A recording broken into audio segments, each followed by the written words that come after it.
Halo Sobat Hewan, pernah nggak kalian lihat serangga yang tangannya selalu kayak lagi doa? Itu dia, belalang sembah. Dari kejauhan, posenya mirip orang lagi khusyuk. Padahal aslinya dia lagi siap-siap pasang jurus tangkap mangsa. Jadi jangan terkecoh sama gaya alimnya ya. Kalau ada jangkrik lewat, bukannya diajak ikut pengajian, malah langsung habis dalam sekejap. Jadi bisa dibilang, belalang sembah ini kombinasi unik antara tampilan religius dan sifat predator. Secara ilmiah, belalang sembah punya nama kece, Mantodea. Keren banget kan? Kayak nama karakter anime. Nah, yang menarik, jumlah spesiesnya ada lebih dari 2000 di seluruh dunia. Ada yang hijau segar kayak daun, ada yang coklat mirip ranting, bahkan ada juga yang warnanya pink mirip bunga anggrek. Bener-bener ahli cosplay di dunia serangga. Jadi kalau manusia suka nyaru pakai kostum superhero, belalang sembah ini nyamarnya langsung built-in dari lahir. Auto pro banget. Kalau soal makanan, belalang sembah ini doyan banget sama serangga kecil. Kupu-kupu, lalat, jangkrik, bahkan kadang laba-laba. Teknik berburu mereka keren. Duduk manis, pura-pura kalem, nunggu mangsa lewat, lalu capcus. Langsung diterkam pakai kaki depannya yang tajam. Lebih sadis lagi, kalau lapar berat, bisa juga makan sesama belalang sembah.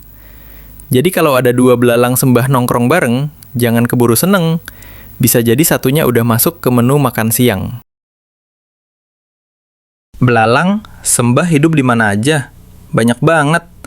Dari hutan tropis, ladang, kebun, sampai halaman rumah kita. Selama ada tanaman untuk tempat sembunyi dan mangsa buat dimakan, dia bisa betah tinggal.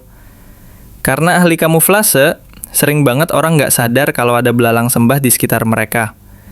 Jadi kalau lagi nyiram tanaman, terus tiba-tiba ada serangga yang nempel di batang, bisa jadi itu bukan ranting, tapi si predator kecil lagi standby. Bayangin kalau manusia bisa kamuflase gitu, wah, pasti banyak yang lolos dari kerja kelompok. Bab 1. Ciri fisik belalang sembah. Belalang sembah punya tubuh ramping memanjang dengan panjang sekitar 5-15 cm, tergantung spesiesnya. Yang paling khas tentu saja kaki depannya. Bentuknya seperti sabit dengan duri-duri tajam yang berfungsi buat mencengkram mangsa.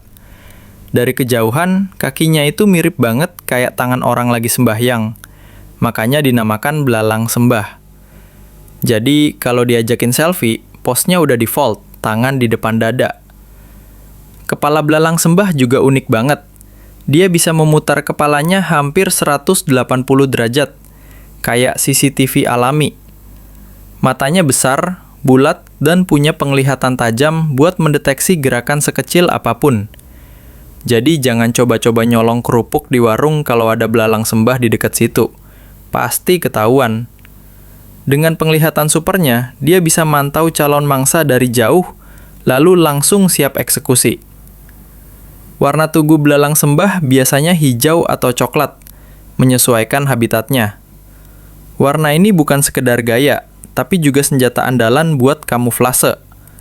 Kalau dia nongkrong di daun, warnanya hijau. Kalau di ranting, coklat. Bahkan ada beberapa spesies yang warnanya pink biar nyaru sama bunga. Jadi kalau manusia butuh baju ganti biar matching, belalang sembah udah punya built-in fashion sejak lahir. Nggak perlu stylish, bro.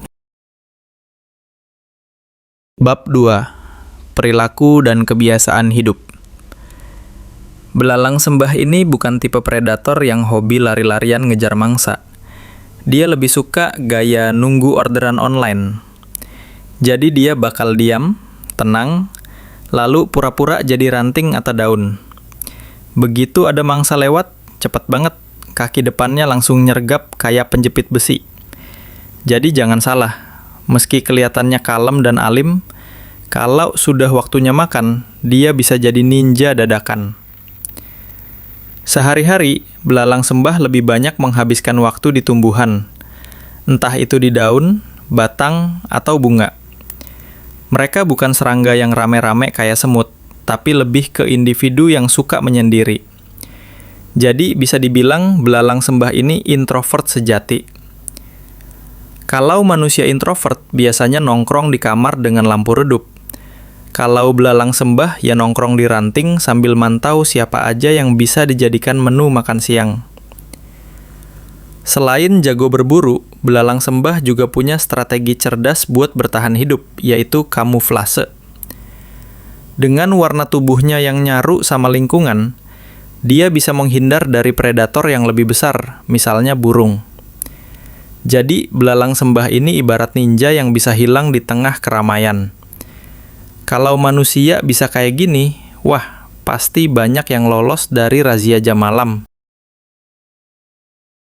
Bab 3. Perkembangbiakan belalang sembah. Perkembangbiakan belalang sembah bisa dibilang penuh drama. Ketika musim kawin, jantan akan mendekati betina dengan sangat hati-hati. Karena kalau salah gerak sedikit bisa dianggap mangsa. Jadi, proses PDKT belalang sembah ini mirip banget kayak anak muda yang lagi nembak gebetan. Harus penuh strategi dan deg-degan. Salah satu hal paling terkenal dari belalang sembah adalah betinanya kadang memakan pejantan setelah kawin. Iya, beneran dimakan. Bayangin aja, abis akad nikah langsung jadi menu makan malam. Tapi anehnya, ini justru membantu betina dapat energi tambahan untuk menghasilkan telur. Jadi bisa dibilang pengorbanan sang jantan nggak sia-sia demi generasi penerus. Setelah kawin, betina akan bertelur dan menghasilkan kapsul berbusa yang disebut OTK. Bentuknya mirip busa padat berwarna coklat atau krem yang menempel di ranting atau daun. Dari satu OTK ini bisa berisi puluhan hingga ratusan telur. Jadi kalau kita nemu benda aneh menempel di batang pohon, bisa jadi itu bukan kotoran serangga, tapi rumah masa depan para belalang sembah junior. Beberapa minggu hingga bulan kemudian, telur-telur itu akan menetas. Anak belalang sembah yang baru keluar biasanya berbentuk kecil banget, mirip versi mini dari induknya. Mereka langsung aktif bergerak dan langsung bisa berburu serangga kecil. Jadi nggak ada istilah sekolah dulu, mereka lahir langsung jadi hunter cilik. Meskipun jumlah anak yang menetas banyak, tidak semuanya bisa bertahan hidup. Banyak yang jadi mangsa serangga lain atau bahkan dimakan sesamanya. Hanya sebagian kecil yang berhasil tumbuh sampai dewasa. Itulah hukum alam, yang kuat bertahan, yang lemah jadi makanan. Jadi kalau ada belalang sembah yang bisa survive sampai gede, artinya dia memang fighter sejati. Bab 4. Peran di alam dan fakta unik. Belalang sembah punya peran penting di ekosistem, terutama sebagai predator alami serangga hama. Bayangin aja, kalau di kebun ada belalang sembah, otomatis jumlah lalat, jangkrik, atau serangga pengganggu tanaman bisa berkurang drastis. Jadi, tanpa perlu semprot pestisida, belalang sembah sudah jadi satpam kebun gratis. Kalau manusia bisa nyewa belalang sembah jadi bodyguard, mungkin nggak ada maling yang berani nongol. Salah satu fakta unik adalah kemampuan kamuflasenya yang luar biasa. Ada belalang sembah yang bentuknya mirip banget sama ranting kering. Ada yang nyaru jadi bunga anggrek, bahkan ada yang bisa berubah warna sedikit demi menyesuaikan lingkungan. Kalau manusia punya kemampuan kayak gini, bisa jadi solusi buat yang sering ngumpet pas ditagih utang. Belalang sembah benar-benar master of disguise di dunia serangga. Belalang sembah adalah salah satu serangga langka yang bisa memutar kepalanya hampir 180 derajat. Coba bayangin, manusia bisa kayak gitu, pasti langsung viral di TikTok. Fitur ini bikin mereka bisa memantau sekitar dengan mudah tanpa harus gerakin badan. Jadi kalau ada mangsa lewat, cukup putar kepala, pantau, lalu sergap. CCTV alami yang hemat listrik. Selain di dunia nyata, belalang sembah juga sering dikaitkan dengan simbolisme di berbagai budaya. Ada yang menganggapnya sebagai tanda keberuntungan. Ada juga yang melihatnya sebagai lambang kesabaran karena suka diam menunggu. Tapi ya itu tadi, di balik kesan religius dan kalemnya, dia tetap predator ganas. Jadi kalau ada yang bilang jangan nilai orang dari penampilan, belalang sembah ini contoh paling nyata. Jadi kesimpulannya, belalang sembah ini memang predator kecil, tapi super efektif.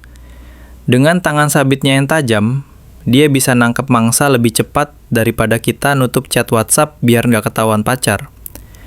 Ukurannya mungkin nggak besar, tapi kemampuannya bikin banyak serangga lain ciut nyali. Perilakunya juga unik banget. Dari pose doa yang ikonik, gaya kamuflase ala ninja, sampai teknik berburu yang sabar tapi mematikan. Kalau manusia bisa tiru gaya hidup belalang sembah, mungkin tipsnya gini. Tenang dulu, diam dulu, baru sergap peluang pas waktunya. Bedanya, kalau belalang sembah nyergap serangga, kalau kita ya nyergap diskonan 11,11. Di balik sifat ganasnya, belalang sembah justru punya peran penting buat alam. Dia bantu jaga keseimbangan populasi serangga lain, terutama hama. Jadi bisa dibilang, belalang sembah itu kayak polisi lalu lintas di dunia serangga. Bedanya dia nggak pakai peluit, langsung gigit aja kalau ada yang melanggar aturan. Dari belalang sembah, kita bisa belajar banyak. Hewan kecil ini ngajarin kalau sekecil apapun makhluk hidup, punya peran penting di alam. Jadi, jangan remehkan serangga-serangga kecil di sekitar kita.